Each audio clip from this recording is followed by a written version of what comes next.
Hey there, team. Wow, what a busy year it's been. Not for the YouTube channel. Sorry that I only made, 0 videos this year, but I've been busy with work. Maybe one day I'll share what I've been working on. Maybe not. I don't fully understand how NDAs work. But anyways, I was working on some bigger YouTube videos, and they are coming along slowly. So I thought I'd bang out a quick top 10 videos since I've been making these things since 2017. Hope you enjoy, and feel free to share your top 10 games down below. Always cool to see what other folks are playing, what they enjoyed. Alrighty, on with the list. Number 10, Gigantic.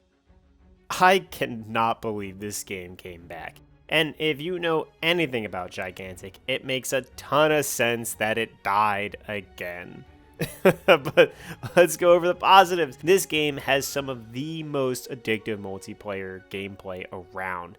Third-person action gameplay, you level up your abilities and you pick between 2 options for each upgrade that change the mechanics of how said abilities work. A move could be a healing supportive ability, but the upgrade path you end up choosing for it turns it into a damage over time ability instead, turning your supporter into a damage dealer. Stuff like that. It's neat. More importantly, the characters are fun and interesting to play. The description I always gave for Gigantic was that it was like World of Warcraft PvP, but more tactile. Though, to be fair, I usually played big melee characters or spellcasters, so don't think too much about that comparison, because I have no idea how to explain off those gun users. It's been a bit, so I don't remember if you could play other types of game modes in the most recent release of Gigantic, but Gigantic's basic gameplay was to fight over control points and or kill opposing team players to earn points. The first team to earn 10 points would have their guardian pounce on the enemies. You deal damage to said pounced on guardian, you win if you kill the enemy guardian, you kinda get it. This game was such a fun time, even on its run back. Sadly, very sadly, the servers were not built for the amount of people who bought the game with money and tried to play on launch this year. And there was a pretty bad glitch that never got patched, at least not during the month and a half or so I played it, that when somebody would leave the game, their AI would get stuck on the airship, which then caused the entire game to lag into an unplayable state. It's an absolute shame that this game just didn't have the servers and the technology needed to make it run properly. It's so disappointing that the game's launch was so poor, because its gameplay is still very fun and its characters were a blast to play again. But oh well, so it goes. Number 9, Tekken 8. Wouldn't be a list of mine without a fighting game on it. And to be fair, there are some pretty good fighting games from this year. Tekken 8 is... Okay, well, Tekken 8 is crack cocaine. I have been to parties, real parties this year, with real, normal, non-gaming humans, and they have fiended over this game. I watched a couple stop drinking and smoking weed at a party and decided to just try out this silly fighting game, and they became addicted. Just in a room, the two of them, playing Tekken, while the rest of us didn't. I've never played a Tekken game before, but goddamn, this shit is fun. Honestly, as a game to play at parties, it might be the best fighting game ever.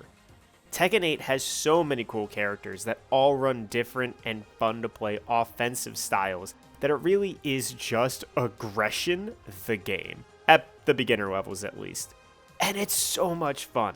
Tekken 8 is the one fighting game that I have refused to get better at. Normally, I am the only one who knows how to play a fighting game at parties, which is lame, because that makes it a well over 95% chance that I'm going to win at whatever fighting game is on the screen. Not because I'm a god or even good, I'm just the only one who puts any time into the genre. So for Tekken 8, I played a wee bit, a smidge of 10 hours or so, enough to teach other people how to pick it up, and that's it. And it's been awesome. Games have been fun, many of my friends have beaten me, nobody feels like an unbeatable machine. It's all been good, especially at parties this year. This game is just a fun fighting game to play, and I'm happy that I get to be at the level everyone else is at in my friend group, so we can all play it and enjoy it equally. It is like 110 gigabytes though, which is fucked up. Probably the biggest negative on the game, honestly. Number 8, Ghosts and Goblins Resurrected. I don't know how to put it. This game is just good. I love 2D platformers, and Ghosts and Goblins is a great 2D platformer. And a little more importantly, if you want to play a game like Ghosts and Goblins, you gotta play Ghosts and Goblins. While G&G is notorious as a very hard game, Resurrected is a lot more forgiving while also keeping the challenge solid and steady. The stylized graphics are great because they convey all of the enemies and projectiles on screen clearly. While it's true that the game is hard, understanding your mistakes is clear and readable. You can see how enemies move, what kind of attacks they're doing, and all the pitfalls and traps that lay in front of you. You're even able to unlock and upgrade abilities, which makes the game more forgiving. I think what I enjoyed the most about Ghosts and Goblins Resurrected, and I know it's not unique to Ghosts and Goblins, but I liked that I could just turn it on and play it. No cutscenes, no text boxes, just plug and play. The game feels good to play, you know, and it's good to just be able to turn it on and get right into the action without anything stopping me from doing that. There was this one dragon boss you fight in the air that I remember being really annoying for me for a good amount of time. But apart from that boss, I had a great time beating this game multiple times. I really ran through the gauntlet on this thing. It's a solid game-like game. And when you want to play something like Ghosts and Goblins, nothing quite scratches that itch like Ghosts and Goblins. Number 7, UFO 50. This game is very nostalgic to me. While I'm not quite old enough to have grown up on the original Nintendo Entertainment System, I did play every and any video game little me could get his little hands on. And I remember playing a lot of old games like the ones you find in UFO 50 throughout my entire childhood. And that's probably the main thing that I like about this game. It's fun. It has a really cool thematic concept behind it, but ultimately, it's just playing games and playing them in a way that I used to do when I was a kid, you know, in a way that's very nostalgic. It's a collection of games, and going through them and playing as many of them as I want or feel like for as long as I want or feel like makes me feel like a kid again. I remember playing the Sonic the Hedgehog collection for the GameCube. I remember this Pac-Man Bandai collection on N64. I played tons of these old games and collections of games, and I would play snippets of them at a time, or if it was a game I really liked, I would play the whole thing. And that's what UFO 50 reminds me of. There are a good number of games inside UFO 50 that I really enjoyed, and there are plenty more that I didn't. I also think one of the cooler aspects of the game for me was that I could talk about it with my friends. And we would share what our favorites were, which ones we didn't like, and whatnot. And I think because there is such a diversity of content, both in quality, genre, and difficulty, that you can find the games you like and you can share your experiences with those games with others who have played a whole different experience of UFO 50. It made the experience of talking about the game with others a lot better and kind of more unique compared to other games that came out in 2024. And I think that's one of the best qualities of UFO 50. It is what you make of it. And it's a game with so much in it that it's easy to make your experience a good one. Number 6, Marvel vs. Capcom Collection. Hark! Over yonder! 'Tis yet another fighting game amongst the list.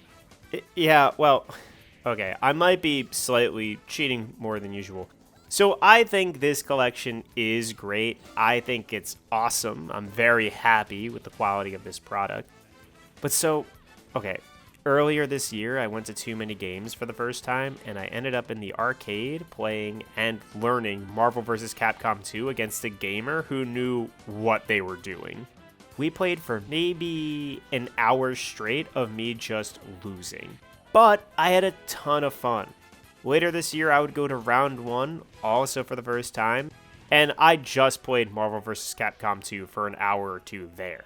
MVC2 is basically a new game for me since I haven't played it since I've learned fighting games, and it's just one of the most fun games I've ever played. So many characters, so many moves, it's all just amazing. And that is just MVC2. I have plenty of nostalgia for MVC1. I still have my PS1 disc from way back when. And the collection here has every Marvel-related fighting game outside of MVC3 and Infinite. You got Children of the Atom, MVC1, Superheroes, and so on. There's so much here, and it's faithfully there. It's the games I remembered and the game I played at these arcades this year. And to be honest, this is really Marvel vs. Capcom 2 on the list. And who wouldn't put MVC2 on this top 10 list? I mean, it does take you for a ride. Number 5, Final Fantasy VII Rebirth.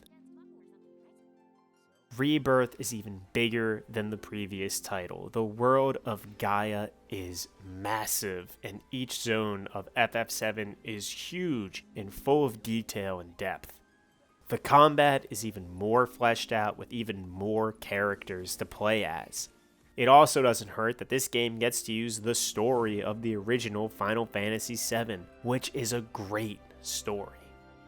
The music is incredible, the graphics are amazing, and the mechanics of this game are well done and fun to use.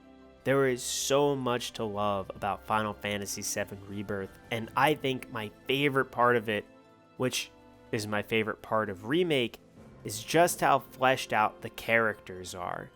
You get to spend so much time with these little rebels, and they all have these little interactions and moments with one another. It's charming, it's good. The emotional moments hit because the characters are well written, fleshed out, and fully developed. And I mean, the characters are great. I loved playing this game and spending time with Cloud, and Tifa, and Yuffie, and Barret, and Tifa, and Yuffie, and Red 13, and Tifa. So great characters, great gameplay, great story, great music, great graphics. Just a great game. I grinded this game so much. I had such a great time with it. I think it was 75 hours for my first playthrough. I mean, there might be a little bias in this. I did buy a PS5 specifically to play this game, but it's good. It's good. It's good. It's a good game. It's a good time. Can't wait for the third one. Number 4, Teamfight Tactics. What is there to say? Okay, well, let's start with that I've never played TFT until this year. Games on this list have never been played until this year by me, and therefore by anyone that matters. I think it's a really fun game to play. TFT has a lot of elements I personally like. I like strategy games, I like competitive games, and I like auto battlers like Super Auto Pets or Hearthstone Battlegrounds. I also like games with low mechanical depth, but high, conceptual depth, strategic depth. I mean, there is a lot of strategy that goes into TFT, and I think that's what makes it fun. TFT is like a deck builder, but using League of Legends champions. And I like that you sort of get to build your own strategy in what you see or what you see other people doing. I think that's very cool. I think the evolution of your board and the different characters you can pick and the different types of teams you can make is all very engaging and compelling. There is a lot of strategy that goes into TFT, and that's what I think makes it fun. Sometimes you can just play solitaire and build the team you want the way you want, and sometimes you got to scout around at other boards and see what your opponents are doing and play around them. One of the things I like the most is the change in sets. You know, there's a different set of units and abilities and stuff every couple of months. And I think with that, different units, different comps, different augments and effects, all of it changing from season to season, it's cool because it's a whole new game to learn. There's a lot of good qualities in TFT that I personally like, that personally speak to me. I also really enjoy having a game that I can just play while having music on in the background. And yeah, I don't know. I do not know if I'll be playing TFT for years to come. But for now, I've played it almost every day for the past couple months. I think this game is really fun and addictive. It's a good game, and listen, I'm going to be honest with you. If you're annoyed that TFT is at number 4, you are not going to like the remainder of this list. Number 3, Tales of Berseria. See? Told you. As I make my way through the Tales series, slowly and out of order, and with years in between, I seem to like the most recent one I played the most. That or I'm just only playing the good ones. Anyways, Tales of Berseria is good. You play as Velvet, she's a demon, and while the world is protected by holy demon hunters and monster slayers, your team of demons and monsters has to save the world. The story isn't the most interesting or deep story out there, but the characters are really well written and compelling. I thoroughly enjoyed the cast, like Velvet, Laphicet, Aizen, and so on. I think their interactions with each other are great, they're fun, emotional, funny.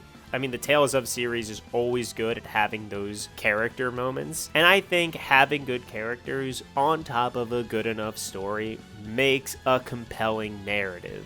Berseria has mostly the usual Tales of gameplay and combat, and I like the combat of Tales games. I like the unlocking of skills to use in the action RPG format. I really like the combat styles of most of the characters, and you have so many characters to choose from, it's easy to find your favorites. And you can swap characters in and out of battle, which I also like. I think that's neat. I think the reason this game hit as much as it did for me is that it utilizes its locations and characters excellently.